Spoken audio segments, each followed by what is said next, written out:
पुराने जमाने की बात है कि बसरा के पुर रौनक और सरगर्म शहर में दो यतीम भाई रहते थे। बड़े भाई का नाम यासिर और छोटे का यूनुस था। वह दोनों गुर्बत की सख्त चक्की में पिस रहे थे, मगर उनका आपस का बेपनाह प्यार देखकर लोग अक्सर हैरान रह जाते थे। उनके वालिदैन का साया बचपन में ही उनके सर से उठ गया था। यासिर ने अपने छोटे भाई यूनुस को हमेशा मां और बाप दोनों का प्यार दिया। वह दिन भर सख्त मेहनत मजदूरी करता ताकि यूनुस को कभी भूख की शिद्दत महसूस ना हो, लेकिन किस्मत को शायद कुछ और ही मंजूर था। उन पर अभी मजीद आजमाइश आने वाली थी। इसी शहर में अब्दुल हमजा नाम का एक बहुत अमीर और ताकतवर सौदागर रहता था। वह जाहिरी तौर पर लोगों को बहुत नेक दिखता था, लेकिन हकीकत में उसका दिल काला था। उसके पास बेशुमार दौलत थी, मगर उसकी नजर हमेशा गरीबों की जमीनों पर रहती थी। यासिर और यूनुस के पास भी एक छोटा सा पुराना मकान था जो अब्दुल हमजा की आंखों में खटकने लगा था। एक दिन अब्दुल हमजा उनके टूटे हुए घर आया और बड़े घुरूर से बोला कि तुम यह घर मुझे बेच दो। यासिर ने निहायत अदब से मना कर दिया और कहा कि यह हमारे मरहूम वालिदैन की आखिरी निशानी है। अब्दुल हमजा को इनकार सुनने की बिल्कुल आदत नहीं थी। उसने दिल ही दिल में फैसला कर लिया कि वह हर हाल में यह जमीन हासिल करके रहेगा। अब्दुल हमजा ने वापस जाकर एक निहायत खौफनाक मंसूबा बनाया। उसने सोचा कि अगर समझदार यासिर को रास्ते से हटा दिया जाए तो मासूम यूनुस आसानी से काबू में आ जाएगा। रात के गहरे अंधेरे में उसने अपने कुछ खास मुलाजिमों को बुलाया और उन्हें समझाया कि यासिर पर चोरी का झूठा इल्जाम लगाना है ताकि वह कैद खाने में डाल दिया जाए। अगली सुबह जब यासिर मामूल के मुताबिक काम पर गया तो अब्दुल हमजा के आदमी वहां पहुंच गए। उन्होंने चुपके से यासिर के फटे हुए थैले में सोने के कुछ कीमती सिक्के डाल दिए। थोड़ी देर बाद बाजार में शोर मच गया कि अब्दुल हमजा की दुकान से चोरी हो गई है। सिपाही फौरन तलाशी लेने लगे और सब लोग डर गए। जब शाही सिपाहियों ने यासिर की तलाशी ली तो उसके थैले से वही सोने के सिक्के बरामद हुए। यासिर चीखता रहा कि मैंने चोरी नहीं की, लेकिन वहां किसी ने उसकी बात न सुनी। यूनुस भी वहां आ गया और रोता रहा कि मेरा भाई चोर नहीं है। अब्दुल हमजा दूर खड़ा मुस्कुराता रहा और अपनी कामयाबी का तमाशा देखता रहा। सिपाहियों ने यासिर को फौरन गिरफ्तार कर लिया और सख्त जंजीरों में जकड़ा दे दिया। यूनुस अपने भाई के पीछे भागा, लेकिन सिपाहियों ने उसे बेदर्दी से धक्का देकर गिरा दिया। यासिर ने जाते हुए यूनुस को देखा और कहा कि सब्र करना, अल्लाह हमारी मदद करेगा। यह दर्दनाक मंजर देखकर वहां खड़े लोगों के दिल बुरी तरह भर आए। यासिर के जाने के बाद यूनुस इस दुनिया में बिल्कुल अकेला रह गया। वह घर वापस आया तो उसे हर तरफ गहरा सन्नाटा महसूस हुआ। उसे समझ नहीं आ रहा था कि वह अपने बेगुनाह भाई को कैसे बचाए। अब्दुल हमजा का प्लान कामयाब हो चुका था। अब वह अगले कदम के लिए तैयार था ताकि उनका घर हथिया सके। रात हुई तो यूनुस भूखा और प्यासा दरवाजे पर बैठा अपने भाई का शिद्दत से इंतजार कर रहा था। अचानक दरवाजे पर जोर से दस्तक हुई। यूनुस ने सोचा शायद यासिर वापस आ गया है। जब उसने दरवाज खुल तो सामने अब्दुल हमजा खद्दा था, जिसके चेहरे पर एक शैतानी मुस्कुराहट थी। अब्दुल हमजा बद्दे इत्मीनान से घर के अंदर दाखिल हुआ और यूनुस के कांधे पर हाथ रखा। उसने मगरमच्छ के आंसू बहाते हुए कहा कि मुझे तुम्हारे भाई की गिरफ्तारी का बेहद अफसोस है। यूनुस डरकर पीछे हट गया। अब्दुल हमजा ने इधर उधर देखा और आहिस्ता से बोला कि अगर तुम अपने भाई को बचाना चाहते हो तो मेरी एक शर्त तुम्हें माननी पड़ेगी। यूनुस ने रोते हुए पूछा कि मैं क्या कर सकता हूं। अब्दुल हमजा ने मक्कारी से जवाब दिया कि काजी से मेरे बहुत पुराने ताल्लुकात हैं। अगर तुम यह मकान मेरे नाम कर दो तो मैं तुम्हारे भाई को छुड़वा सकता हूं। यह सुनकर यूनुस शदीद परेशानी में पड़ गया, क्योंकि यह मकान ही उन दोनों भाइयों के सर छुपाने का वाहिद सहारा था। अब्दुल हमजा ने उसे सोचने के लिए अगली सुबह तक का वक्त दिया और वहां से चला गया। यूनुस सारी रात जागता रहा और रोता रहा। एक तरफ वालिदैन की आखिरी निशानी थी और दूसरी तरफ उसका बेगुनाह भाई जेल की काल कोठरी में था। उसकी समझ में नहीं आ रहा था कि वह क्या फैसला करे। गुर्बत ने उसे लाचार कर दिया था। अगली सुबह सूरज निकलते ही यूनुस भागता हुआ कैद खाने पहुंचा ताकि यासिर से मिल सके। जेल के सिपाही ने थोड़ी सी रिश्वत लेकर उसे चंद लम्हों के लिए मिलने की इजाजत दी। यासिर की हालत देखकर यूनुस की चीख निकल गई। यासिर का चेहरा जर्द पद्ध चुका था और उसके हाथों में बेदियां थीं। दोनों भाई गले लगकर देर तक रोते रहे। यूनुस ने यासिर को अब्दुल हमजा की पेशकश के बारे में बताया। यासिर ने फौरन मना कर दिया और कहा कि खबरदार, उस जालिम शख्स पर कभी भरोसा मत करना। वह हमें सड़क पर लाना चाहता है। अल्लाह कोई और रास्ता निकालेगा, तुम घर हरगिज मत बेचना। मगर यूनुस भाई की तकलीफ और दर्द देखकर अंदर से पूरी तरह टूट चुका था। यूनुस वापस आया तो उसे मालूम हुआ कि अब्दुल हमजा ने पूरे बाजार में यह बात फैला दी है कि यह दोनों भाई मुजरिम हैं। अब कोई भी यूनुस को मजदूरी देने को तैयार नहीं था। भूख और प्यास ने यूनुस की रही सही हिम्मत भी तोड़ दी। उसे लगा कि अब भाई को बचाने का वही एक रास्ता है जो हमजा ने बताया था। 2 दिन गुजर गए और घर में खाने को कुछ न बचा। यूनुस को डर था कि कहीं जेल में यासिर को मार न दिया जाए। शैतान ने उसके दिल में वसवसा डाला कि मकान तो फिर भी बन सकता है, मगर भाई वापस नहीं मिलेगा। आखिरकार उसने अब्दुल हमजा की बात मानने और उसके पास जाने का हतमी आखिरी फैसला कर लिया।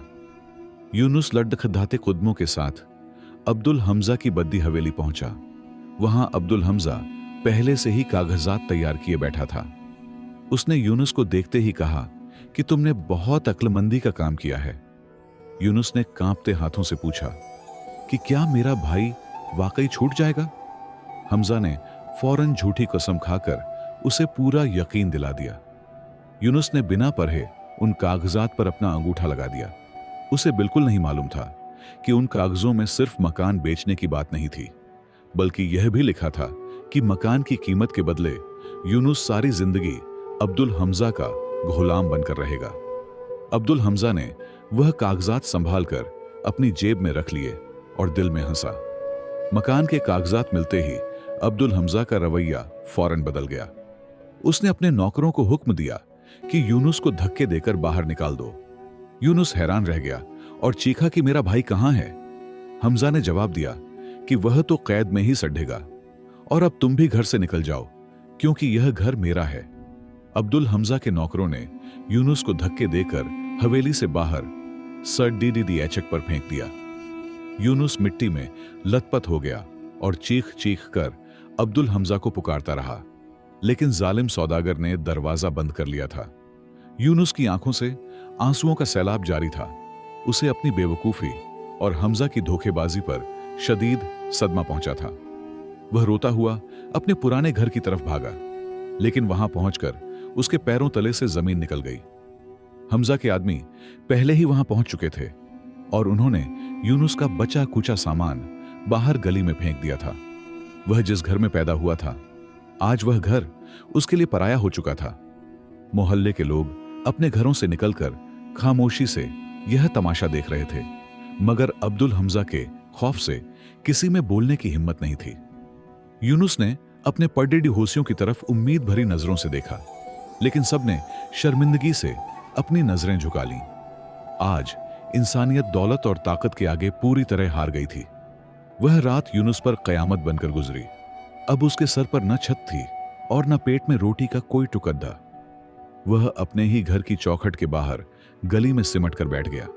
सर्द हवा हड्डियों में घुस रही थी, लेकिन उससे ज्यादा तकलीफ उसे अपने भाई यासिर की याद दिला रही थी, जो जेल में था। उधर कैद खाने में यासिर का दिल जोर जोर से धड़धक रहा था। उसे महसूस हो रहा था कि बाहर कुछ बहुत बुरा हुआ है। उसने अल्लाह से दुआ मांगी कि या रब मेरे छोटे भाई की हिफाजत करना। जेल की ठंडी और तारीक रात में यासिर को नींद नहीं आई। वह सारी रात यूनुस की सलामती के लिए गिद्दाता रहा। अगली सुबह यूनुस हिम्मत जमा करके शहर के काजी के दरबार में पहुंचा ताकि फरियाद कर सके। उसने सोचा कि शायद काजी उसकी बात सुनकर इंसाफ कर दे, लेकिन उसे नहीं मालूम था कि अब्दुल हमजा ने अपने पैसे के जोर पर हर जगह अपना जाल बिछा रखा है और इंसाफ बिक चुका है। दरबार के बाहर खड़े दीधे पहरेदारों ने उसकी फटी पुरानी हालत देखकर उसे अंदर जाने से रोक दिया। यूनुस ने बहुत मिन्नतें की कि मेरे साथ जुल्म हुआ है, मुझे काजी साहब से मिलने दो, मगर सिपाहियों ने उसे धुतकार दिया और कहा कि भिखारियों के लिए यहां कोई जगह नहीं है। यूनुस मायूस होकर वहां से लौट आया। भूख और प्यास से निढाल होकर यूनुस बाजार के एक कोने में गिर गया। लोग उसके पास से गुजर रहे थे, मगर कोई रुककर उसका हाल नहीं पूछ रहा था। दुनिया की बेहिसी देखकर यूनुस का दिल फट रहा था। उसे लग रहा था कि अब मौत ही उसे इस अजाब से नजात दिला सकती है। अचानक एक बुजुर्ग वहां से गुजरे, जिनके चेहरे पर नूर और हाथों में तस्बीह थी। उन्होंने यूनुस को जमीन पर बेहोश पड़े देखा तो फौरन रुक गए। उन्होंने अपनी मशकीजे से पानी निकालकर यूनुस के मुंह पर छींटे मारे। यूनुस ने धीरे धीरे आंखें खोली तो सामने एक मेहरबान चेहरा देखा। बुजुर्ग ने यूनुस को पानी पिलाया और प्यार से उसका सर सहलाते हुए पूछा कि बेटा, तुम कौन हो और इस हाल में कैसे पहुंचे? यूनुस ने सिसकियां लेते हुए अपनी सारी दुख भरी दास्तान सुना दी। बुजुर्ग ने गहरी सांस ली और कहा कि घबराओ मत बेटा, जालिम की रस्सी दराज जरूर होती है, मगर कटती जल्द है। बुजुर्ग यूनुस को सहारा देकर अपनी छोटी सी झोंपड़ी में ले गए। वहां जाकर उन्होंने यूनुस को गर्म खाना खिलाया और दिलासा दिया। यूनुस को कई दिनों बाद पेट भरकर खाना नसीब हुआ था। उस बुजुर्ग का नाम बाबा रहीम था, जो शहर से बाहर एक दरवेशाना जिंदगी गुजारते थे और अल्लाह वाले इंसान थे। खाना खाने के बाद यूनुस के जिस्म में कुछ ताकत आई। बाबा रहीम ने उसे समझाया कि बेटा, मायूस मत होना, अल्लाह अपने नेक बंदों को बद्दी आजमाइश में डालता है। यूनुस ने रोते हुए कहा कि मेरा भाई बेगुनाह है और मैंने अपना घर भी गंवा दिया। बाबा जी ने कहा कि सब्र का दामन हाथ से मत छोड़ देना। बाबा रहीम ने बताया कि अब्दुल हमजा ने तुमसे पहले भी बहुत से गरीबों का हक मारा है। शहर के लोग उसके जुल्म से तंग हैं, लेकिन कोई कुछ नहीं कर सकता। उन्होंने यूनुस को नसीहत की कि अब तुम्हें ज़बाती होने के बजाय अक्ल से काम लेना होगा और अल्लाह से मदद मांगनी होगी, वही इंसाफ करने वाला है। दूसरी तरफ जेल में यासिर की हालत दिन ब दिन बिगड़ती जा रही थी। गंदे खाने और अंधेरे कमरे ने उसे बीमार कर दिया था। वह हर वक्त सिर्फ अपने छोटे भाई यूनुस के लिए दुआ करता रहता था। उसे अपनी फिक्र नहीं थी, बस यह डर था कि यूनुस अकेला बाहर इस जालिम दुनिया का मुकाबला कैसे करेगा। एक दिन अब्दुल हमजा जेल में यासिर का तमाशा देखने आया। उसने कहखा लगाते हुए यासिर को बताया कि तुम्हारे बेवकूफ भाई ने मकान मेरे नाम कर दिया है और अब वह सड़कों पर भीख मांग रहा है। यह सुनकर यासिर के दिल पर जैसे खंजर चल गया। वह दर्द से तड़प उठा, मगर अपनी जबान से कुछ न बोला। यासिर ने आंखों में आंसू लिए अब्दुल हमजा की तरफ देखा और कहा कि तुमने मेरा घर तो छीन लिया है, मगर मेरा ईमान नहीं छीन सकते। अब्दुल हमजा को यासिर की हिम्मत देखकर बहुत गुस्सा आया। वह पैर पटकता हुआ वहां से चला गया और जाते जाते धमकी दी कि तुम दोनों भाइयों का अंजाम बहुत बुरा होगा। यूनुस अब बाबा रहीम के पास रहने लगा और उनकी खिदमत करने लगा। वह दिन भर जंगल से लकड़ियां काट कर लाता और रात को उठकर अल्लाह के हुजूर गिद्द गिद्धाता। बाबा रहीम की सोहबत ने यूनुस के अंदर एक नई उम्मीद और हौसला पैदा कर दिया था। उसे यकीन हो गया था कि अंधेरी रात के बाद सवेरा जरूर होता है। कुछ दिन बाद शहर में अचानक हलचल मच गई। खबर मिली कि दारुल हुकूमत से बादशाह का भेजा हुआ एक खास और ईमानदार बद्दा काजी शहर के दौरे पर आ रहा है। यह काजी अपने खास्त इंसाफ के लिए मशहूर था। यह खबर सुनकर अब्दुल हमजा और उसके साथियों के चेहरों पर हवाइयां उड़ने लगीं। अब्दुल हमजा घबरा गया, क्योंकि अगर नए काजी ने पुराने खाते खोल लिए तो उसकी सारी चोरी पकड़ दी जाती। उसने फौरन अपने मुंशियों को हुक्म दिया कि तमाम जाली कागजात छुपा दिए जाएं और नए काजी के लिए कीमती तोहफे तैयार किए जाएं। वह समझ रहा था कि दौलत से वह इस नए काजी को भी खरीद लेगा। बाबा रहीम ने यूनुस को बुलाया और कहा कि बेटा, तेरे इंसाफ का वक्त आ पहुंचा है। कल जब बद्दा काजी शहर के चौक से गुजरेगा तो तुम्हें उसके सामने अपनी फरियाद रखनी होगी, लेकिन याद रखना, अब्दुल हमजा तुम्हें रोकने की पूरी कोशिश करेगा। अब देखना यह है कि जीत सच की होती है या झूठ की। अगली सुबह शहर की फिजा में अजीब सा तनाव था। हर तरफ नए बड्ढे काजी की आमद के चर्चे थे। यूनुस सुबह सवेरे उठा और बाबा रहीम से दुआ लेकर बाजार की तरफ निकल खड्डा हुआ। बाबा रहीम ने उसके सर पर हाथ रखा और कहा कि जाओ बेटा, आज सच्चाई का परचम बुलंद करने का वक्त है। यूनुस का दिल जोर जोर से धड़क रहा था। अब्दुल हमजा ने अपने बदमाशों को बाजार के हर कोने पर खड़ा कर रखा था ताकि कोई भी फरियादी काजी तक न पहुंच सके। उसने सख्त हुक्म दिया था कि अगर यूनुस नजर आए तो उसे वहीं खत्म कर दिया जाए। यूनुस बहुत होशियारी से चेहरा छुपाकर भीड़ में शामिल हो गया ताकि उसे कोई पहचान न सके। दोपहर के वक्त शाही नगादे बजने लगे और बद्दे काजी का काफिला शान और शौकत से बाजार में दाखिल हुआ। घोद्धों की टापों से जमीन हिल रही थी। सब लोग सर झुकाकर खद्दीढ़े थे। अब्दुल हमजा सबसे आगे खड़ा था और उसके हाथों में सोने चांदी के थाल थे ताकि वह काजी को रिश्वत देकर खुश कर सके। यूनुस ने देखा कि काजी की सवारी करीब आ रही है। उसने आगे बढ़ने की कोशिश की, लेकिन हमजा के एक मुलाजिम की नजर उस पर पड़ी गई। उसने फौरन यूनुस का बाजू पकड़ लिया और मुंह पर हाथ रख दिया। यूनुस ने पूरी ताकत लगाकर खुद को छुद्धाया और मजमे भीड़ के बीच में से भागने की कोशिश करने लगा। हमजा के आदमी यूनुस के पीछे भागे और उसे घसीटकर जमीन पर गिरा दिया। वह उसे लातों और घूंसों से मारने लगे। यूनुस दर्द से कराह रहा था, मगर उसने हिम्मत नहीं हारी। उसने अपनी पूरी आवाज जमा की और जोर से चीखा, ऐ काजी, अल्लाह के लिए मुझे इंसाफ दो, यहां यतीमों पर जुल्म हो रहा है। यूनुस की यह दर्दनाक चीख शोर शराबे को चीरती हुई सीधी काजी के कानों तक पहुंच गई।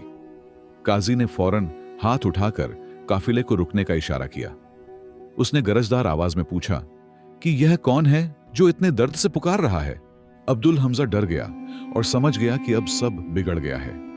अब्दुल हमजा दौड़ता हुआ काजी के पास गया और झुककर बोला कि हुजूर, यह एक पागल लड्ढा का है, इसकी बातों पर ध्यान न दें। यह अक्सर यहां आकर शोर मचाता है। मगर काजी एक बहुत तजुर्बेकार और जीरक इंसान था। उसने हमजा की घबराहट को भांप लिया और सिपाहियों को हुक्म दिया कि इस लड़डी को मेरे पास लाओ। सिपाही यूनुस को सहारा देकर काजी की सवारी के करीब ले आए। यूनुस के कपड़े फटे हुए थे और चेहरे से खून बह रहा था। उसकी यह हालत देखकर काजी की आंखों में हमदर्दी आ गई। मजमे पर गहरा सन्नाटा छा गया। सब लोग सांस रोके खड़े थे कि अब क्या होगा। हमजा के पैर कांप रहे थे। काजी ने घोधे से नीचे उतरकर यूनुस के सर पर हाथ रखा और पूछा कि बेटा, डरो मत, मुझे बताओ तुम्हारे साथ क्या हुआ है।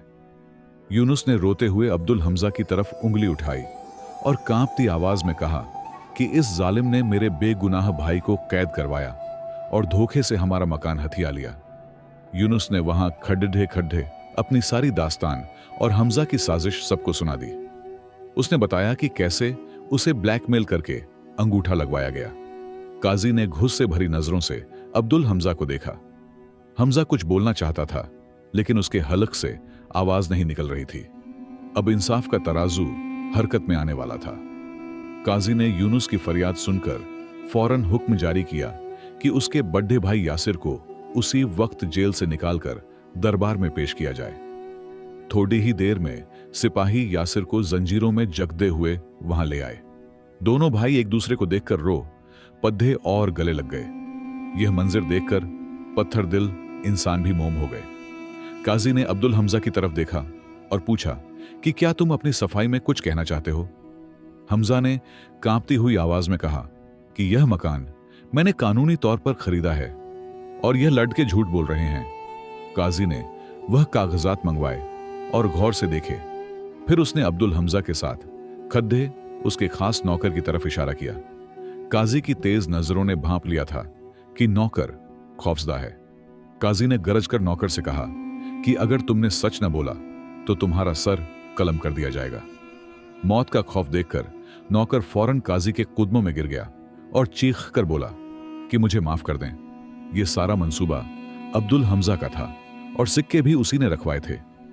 नौकर के इकरार करते ही अब्दुल हमजा के पैरों तले से जमीन निकल गई। मजमे में मौजूद लोगों ने जब सच सुना तो वह गुस्से से भर गए और नारे लगाने लगे।